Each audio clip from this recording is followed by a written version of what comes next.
This Life 30, your 30-day journey to creating the best life possible for yourself. You can just watch this video or can sign up for free and get the bonus companion worksheets that go along with each video by checking the link down in the description below. All right, today is day 28 and we're going to learn how to be a better leader.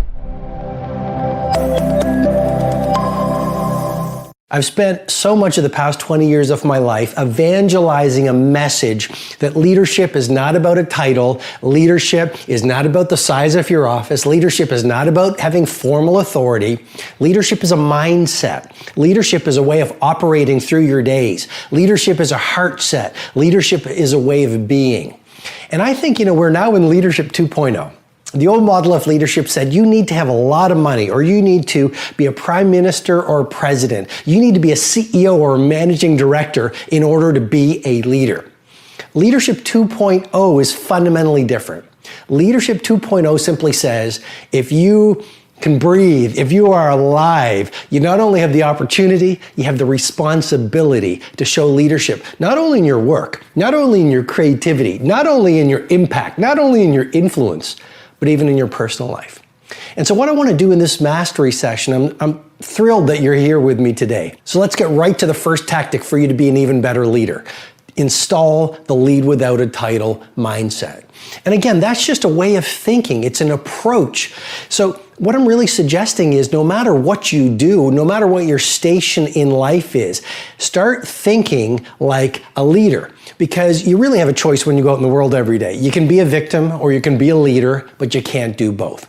And so the more you practice showing leadership in your work, showing leadership with your family, showing leadership in your community, showing leadership in your private self, practice drives performance. And the more you practice it, the more you start to step into the mindset of a leader without a title. Number two, the best leaders on the planet grow other leaders. So if you're not growing leaders faster than your peers, you're not leading, you're following.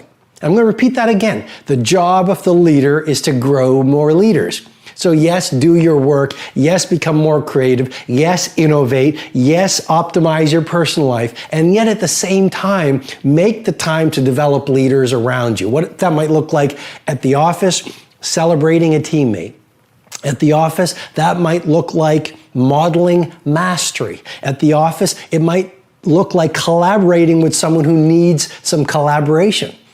At home, what does growing leaders look like? Well, it might be mentoring your children, exposing them to art, giving them great books. It might mean being a positive force in your home life. So the job of the leader is to grow more leaders. One of the keys to Apple is Apple's an incredibly collaborative company. And so, you know how many committees we have at Apple? No. 0. We have no committees. No committees. We are organized like a startup. One person's in charge of iPhone OS software. One person's in charge of Mac hardware. One person's in charge of iPhone hardware engineering. Another person's in charge of worldwide marketing. Another person's in charge of operations. We're organized like a startup. We're the biggest startup on the planet. And we all meet for 3 hours once a week, and we talk about everything we're doing, the whole business. And there's tremendous teamwork at the top of the company, which filters down to tremendous teamwork throughout the company. And teamwork is dependent on trusting the other folks to come through with their part without watching them all the time, but trusting that they're going to come through with their parts. And that's what we do really well. And we're great at figuring out how to divide things up into these great teams that we have and all work on the same thing, touch bases frequently, and bring it all together into a product. We do that really well. And so what I do all day is meet with teams of people and work on ideas and solve problems to make new products, to make new marketing programs, whatever it is. And are people willing to tell you you're wrong? Yeah. I mean, other than snarky journalists. I mean, people that work for you. No, we have wonderful arguments. And do you win them all? Or? Oh, no, I wish I did. No, see, you can't. If you want to hire great people and have them stay working for you, you have to let them make a lot of decisions, and you have to be run by ideas, not hierarchy. The best ideas have to win. So, otherwise, good people don't stay. How can we harness the hustle gene? How can we pass on the hustle gene You can't. to our company, and to how can we instill this? You can't. You can't. What you can do is you can hustle, and then people will either ride up to it or run away from it. Like, you know, I don't judge my people. First of all, nobody that works for you should hustle as hard as you. Period. You want somebody to hustle as hard as you that works for you? Give them the same economics you're taking home. That's the truth. Number two, with kids, rich kids aren't gonna care as much as you about money because you didn't have any, and so you had to fight for it, and then that's just real. So I think I set the tone for my company. Some people rise up, some people find their work-life balance, some people bounce. I'm not in the game of thinking that's important. If I feel good about what I'm paying somebody for what I'm getting in return, I don't need to judge that they need to work harder, so I don't want to get a deal for my people. Do you understand? I want my people to be on my team, not me getting more value out of them. It's a huge mistake of business owners. My number one belief about leadership is you're a servant. Here's what I mean specifically.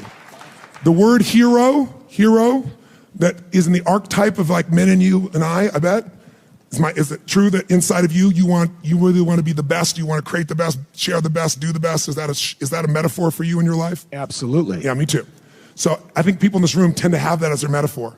So all of us at some level, man or woman wants to be a hero. The word hero in its Latin root means servo. Servo means servant. It actually means slave. The hero, why they're the hero is become the ultimate servant to something larger than themselves, people and so forth. The person who thinks they're going to lead by demand or by position can only lead for a short period of time. But the person whose idea of serving is, my belief is, if you can find a way to take any group of people and help them to experience their needs at a richer, deeper level than anyone else, then together you guys can get anything done. Anything. Now, it may not work the first time, but together you can get to that point. Because needs are ultimately what we're after. We're not after the vehicle we think we're after. You want $1 billion, then you get it. I got plenty of clients, and I will tell you, it is not the end game. And so then they go after their second billion. Or you think it's getting married, and then you get it, and you find out it's not the end game. There's certain needs that have to be there, and the ultimate needs are growing and giving. Because you only can feel so good filled up by yourself. So my core belief is, I gotta serve. If I serve, I can lead. Because I believe motive does matter. If my motive is just to get you to do something for me, there's a certain amount of power that I can get to do that if I strategize, if I think, if I feel, and also if it serves a greater good, even if I don't intend it. If the bumblebee goes to try to get the nectar it wants, its selfish goal, I believe there's a higher power that guides it all. And when that bumblebee goes, it doesn't intend to give anything but pollen sticks to its legs. As it goes about trying to get what it wants, that's how flowers are created. I really believe that everything has a web of connection. If your intent is to serve yourself, you're still going to serve something more than yourself, and you're going to get a certain amount of insight. If your intent and your motive is to serve something, yourself, but also something more, just your kids, then I believe you get a different level of insight. And because you're serving more of what serves life. It's not just me. It's me and my family. If you're trying to serve a community, I believe you get a different level of insight. If you're trying to serve humanity, you get a different level of insight. I get emotional thinking about it because this is why I do what I do. So when someone stands up, it's not about business, it's not about anything, but about serving them. So I will use abrasive or creative language. I'll use whatever it takes, humor, stupidity, I'll make fun of myself, I'll challenge, I'll do anything to serve. That's why I'm here. I don't need to do that anymore, but I love to see someone free and alive and lit up. So when that's your motive, no matter how people perceive you on the outside, if they're around you long enough, you can't hide what your real motive is. And they'll see it and they'll feel it. Motive does matter. If it's to serve something high, it'll be that. That doesn't mean you don't get served too. And in business, you gotta be served. Or I used to do business and I lose money in the business and everybody else was happy. And it was wonderful, except I had no business. So it's, killing the goose that lays the golden eggs. So I've learned to put that balance in. But that gives me power. That's why time disappears for me, because I'm not about getting some action done. I'm about the outcome. My first job out of college, I had a boss who believed it was appropriate to berate people to get the most out of them. And I remember, this is a true story, I actually sat down with her. We used to have these sort of monthly career updates, and she literally said to me, "You have no talent," quote unquote. And I went, "None?"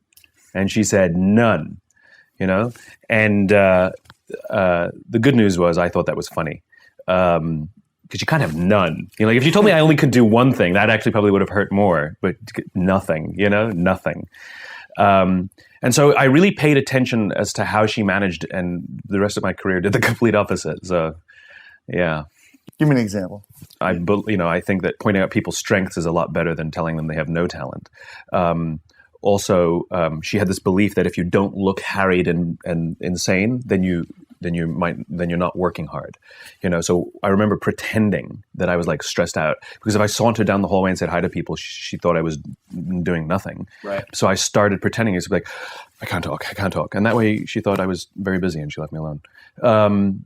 Yeah, honesty in management, treating people with respect, being honest about what they can and can't do, and committing yourself to helping people, not hurting people or pushing them down, has been more effective for me. Sometimes at work, it's not what's happening at work for a lot of stressed out managers, especially. It's what's happening outside of work. How do you try to figure out where the sources of the issue, maybe to cut past some of the challenges you face communicating? When I was entry level, having empathy for my boss didn't factor in, not knowing anything about sort of my place in the company, et cetera. But as I've grown up, I realized that the only motivation for any kind of confrontation, whether you're the one who's confronting someone because you feel that they have done something wrong, or whether you're confronting them because you feel that you've been wronged, the only motivation is empathy. And so even if someone is coming down on me hard or being unreasonable or being, I'm not perfect at it, but I've worked really hard to approach it with confronting them that they've hurt me or so that I feel wronged, but immediately go into considering that maybe there's something that's bothering them. And that has proved to be really helpful. And we do it in life. I mean, for example, somebody sitting next to you on the subway is, slouched back, their legs open, and your immediate sort of reaction is to think, what an ass, But the idea of practicing and say, well, maybe he had a hard day yesterday, and he's exhausted and he just doesn't want to deal, Maybe he doesn't want to talk to people, Right. And so to really just sort of have empathy for the world around you, it's kind of powerful, and people respond to you a lot better as well, because basically everybody wants to feel safe. And so if you have empathy, you give that to people, up or down the chain of command. I mean, we as employees want to feel safe, and it is our boss's responsibility to give us that. But at the same time, bosses want to feel safe. They don't want to feel that there's insurrection, that's brewing. And for us to let them know that we've got their back as much as we want them to let us know that they have ours is equally as important. And I believe there is responsibility of a manager, but there's a responsibility of an employee as well. That's right. It's like the kids have to do chores at home. It's the same thing. It's like it takes all of us. Yeah. The hierarchy doesn't mean that only the guys above are the ones with responsibility. We all have to contribute. It's not that we need more female leaders. It's that we need more leaders to act like females. Women just happen to be better at that. Traditionally male characteristics like aggression or decisiveness is only one part of leadership. But there are traditionally feminine or female characteristics like patience, like caring, like maternal instinct, that are extremely important, if not essential, to good leadership. So the problem in America today, if not the world, is we have lopsided leadership. We put too much emphasis on male leadership, and we need to balance it off. And the best leaders, whether they're male or female, embody patience and calm and caring, and that motherly instinct or fatherly instinct, like, that parenting instinct. And so we need it more balanced. So absolutely, we need more female leaders, but we need them to act like females. We don't want them to act like men. I don't want women who are decisive and aggressive. I want women who are caring and patient and all of that good stuff. I want men like that too. So yes, we definitely need more female leadership. What did you know and learn at the end of your career that you wish you knew at the beginning? Understanding empathy and compassion. Because as a young kid, when I came in the league, it was like, I'm driving this way, and either you're going to be on the train or be on the track. Right? There was no such thing as understanding that people have lives outside of the game, which apparently I did not. But like, if I understood at an early age, and it helps me as a leader to communicate better. I came to understand that later, and getting to know people on a personal level. What are their fears? What are their insecurities? Right? What are their dreams and ambitions, desires, those sorts of things? When you come to understand that about a person, then you can help them reach the best version of themselves. So I wish I'd known that earlier. I want people that I mentor to do better than me. So if you're in this thing where like that you want people to do well around you, but you need to do better than them, you're really not leading people. So leadership is really simple. Here's how you lead somebody. Every human being, just even like what you're just describing yourself, is born with their natural giftedness. If you're a person of faith, I believe it was sown into you. But if you could just call it your talent if you don't have faith. So, for example, it could be your ability to communicate, your heart, your spirit, your nurturing skills, your engineering skills, your math skills, your discipline, right? Your whatever it is. You were born with natural giftedness. Here's what a great leader does, and you'll be one of the rarest people on earth if you can do this for people. Just get quiet and observe people as a leader. And when you can identify what someone's 2 or 3 natural gifts are, and they're things they know intuitively to be true about themselves, and you link that gift to them achieving, you've built a leader. So if I said to you, it's your natural heart to serve people, brother. It's your unbelievable ability to communicate. It's your mom and her background in your ear that whole time supporting you, giving. You link, that's what you're going to change the world. And you go, I do have a great mom. I do have a heart to serve. I do have a big spirit. And you link that to them, boom. Because here's the truth in life. Those of you that are listening, on one hand, if you're lucky, probably there's 1 or 2 fingers, you can count the person who that when you were a little boy or a little girl made you feel special, knew you were special. Remember them? Just picture their face right now. You know exactly what I'm talking about. Maybe it's your mother or a coach or your grandpa or an uncle or an auntie. And that's the one when you were a little boy or girl, they made you feel special. They knew you were different. They knew you were unique. They saw your blessings. They saw your gifts. Maybe you got one in your life. And when you picture their face, whether they've passed away or are still living, you get emotional. You can picture the times they made you feel that way, can't you?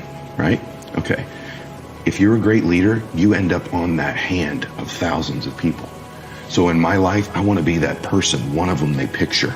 In my life, Ed Milet was this guy who saw how special I was. He saw my gifts. He saw my blessings. He told me over and over again how blessed and gifted I am. And he'd link that to me winning. It wasn't some rah-rah, you're going to do great, man, you're a champion, go, go, go. No. It was deep. He would touch me in my spirit. He found my gift and my blessing. And when you're that person, you will be on the hands of someone in their life, 1 or 2 places, 3 places of their entire life. That's what a great leader does. What's your philosophy when it comes to human resources? How do you get the right people? And then how do you keep the right people? It's the most important part of business. That's why I went to military school.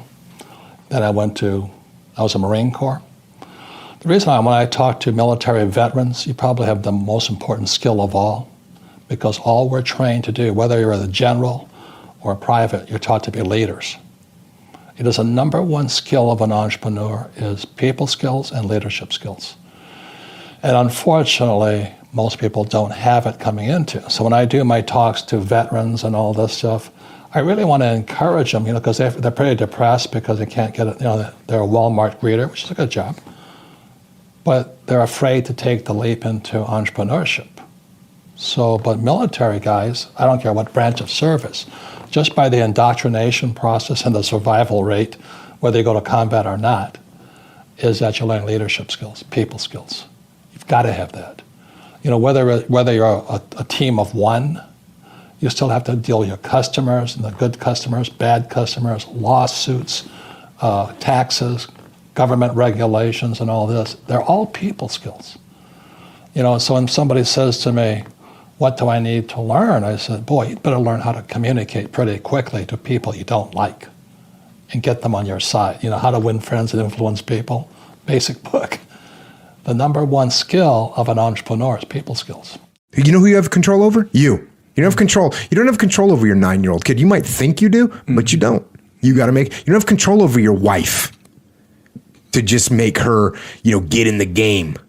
Yeah. Oh, you want to stay on the program. You want to cook, 14 chicken breasts on a Sunday night. So you got 2 a day during the week. Honey, make it happen. No, honey, don't make that happen.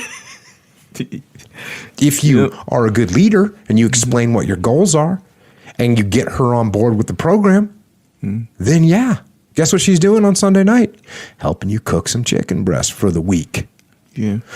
But this is just like anything else, man. This is just like any other leadership situation. You want to blame the team when something's going wrong? That's not going to get you a solution. Yeah. You need to take ownership of the problem. You need to get the problem solved. And when I say get the problem solved, this doesn't mean impose your will on the team. That means you need to lead the team. And there's a big difference. What are some of the telltales that you have seen over your years that tell you this person isn't right? I have to let her or him go. That's a good question, and I'll answer it with an analogy of fact. I carry 2 phones with me. This small one is only known by my family and very, very close friends. And when it rings, I'll always answer it because it has to do with something going on with my kids or my family or my brother or whatever. This phone, this larger one, probably 10,000 people have this number. I'm a believer that if you are an entrepreneur or a major shareholder of a company, every single customer should know if they have a problem who they can call. And when I say this concept of access, in other words, many managers think, well, if I give my number out to my employees, they may call me. and the truth is, you want to hear from them.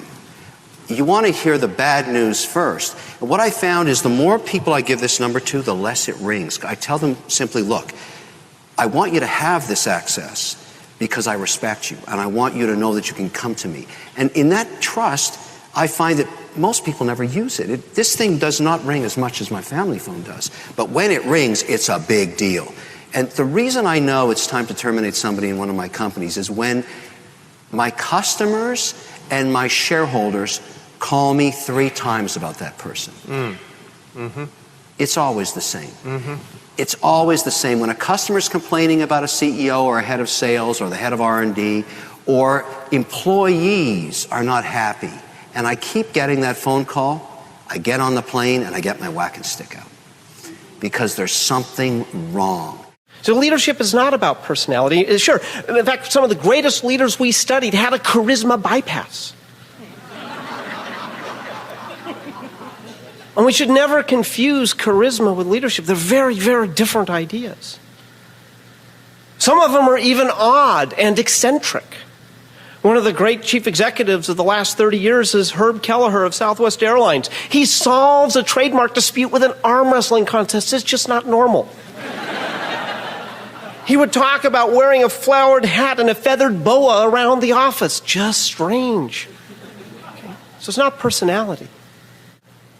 The key to the great leaders that we studied was their humility.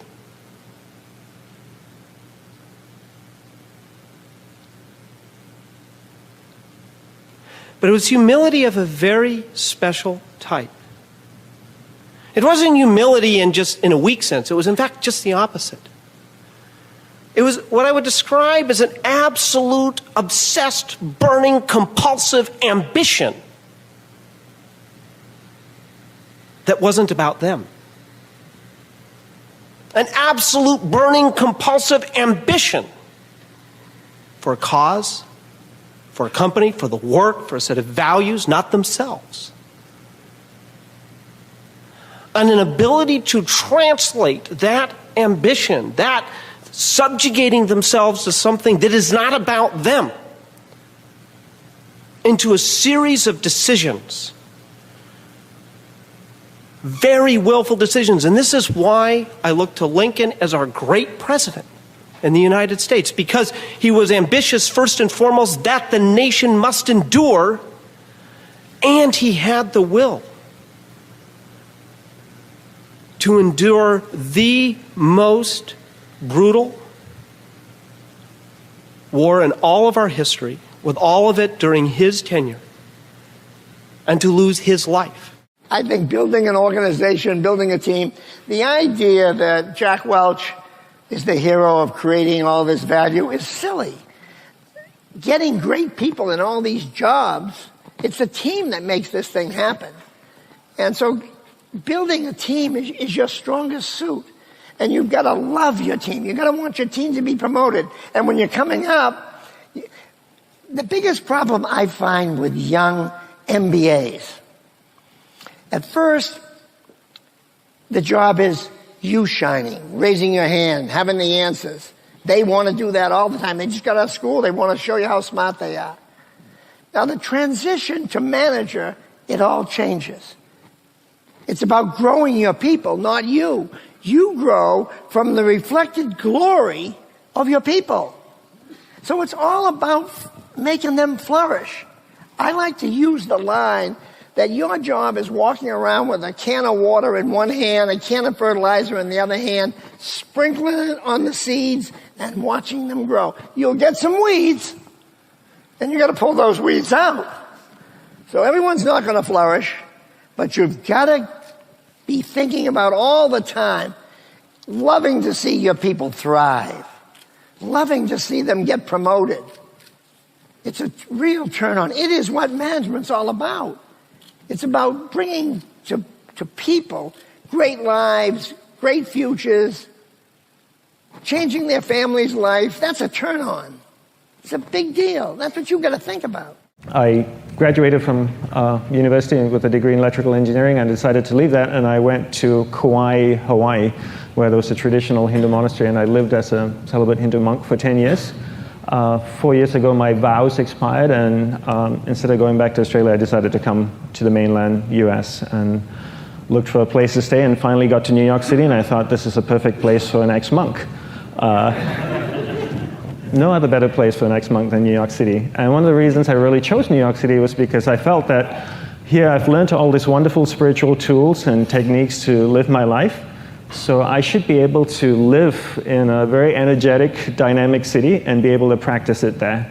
And I feel like if I can practice and live it in a place like